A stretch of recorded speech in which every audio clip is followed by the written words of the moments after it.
Hey everyone, Ellen with Here to Help Mental Health, here to help make mental health honest, enjoyable, accessible, and resourceful. And today I actually wanted to say a little bit about grief. I do these cog hacks, and what I mean by that is these cognitive hacks.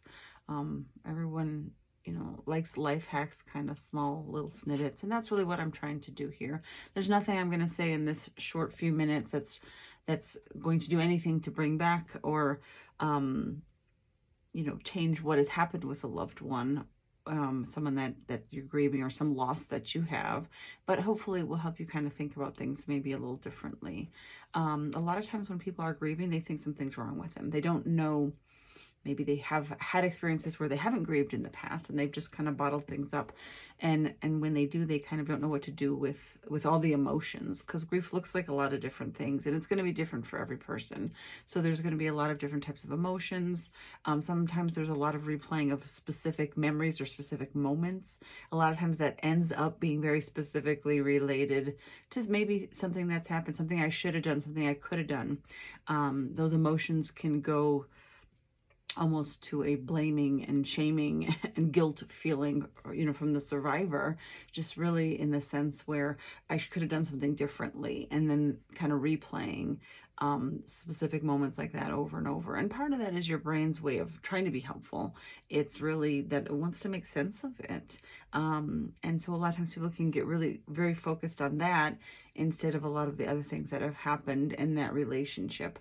And that's another thing is, death is the end of a life, but it's not the end of a relationship. So you really, as someone who's grieving, as someone who's lost someone, finding what that relationship looks like, how am I moving forward with that change in the relationship, and really what that looks like. So a lot of times people do think something's wrong with you. There's nothing wrong with you.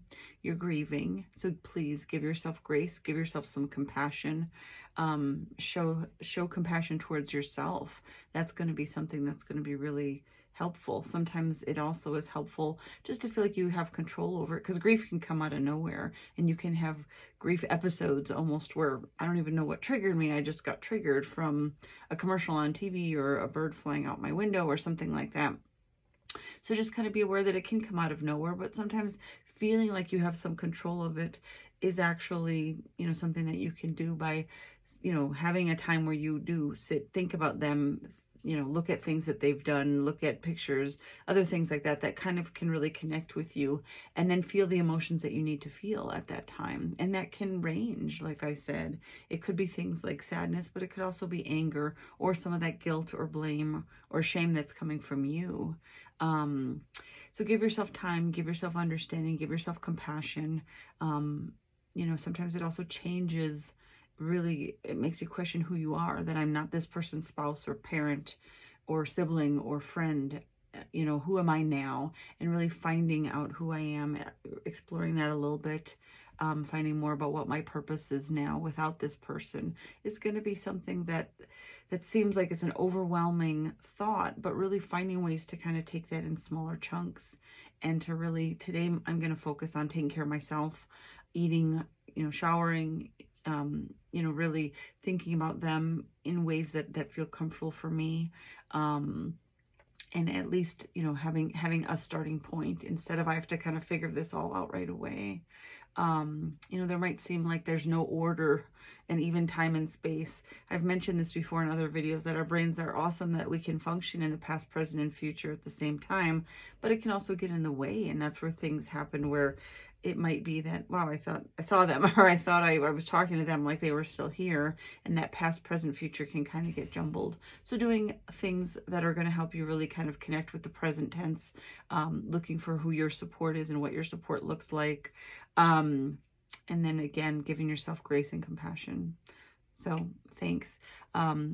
Please reach out if you are looking for some help professionally. You can find us at www.heretohelp, which is HEAR-to-help.com. Otherwise, you can follow us on Facebook, Instagram, or Twitter X at Here to Help Mental Health. And so take care. See you online. Thanks. And if there's anything else that you'd like to hear about, please feel free to comment below. Thanks, everyone.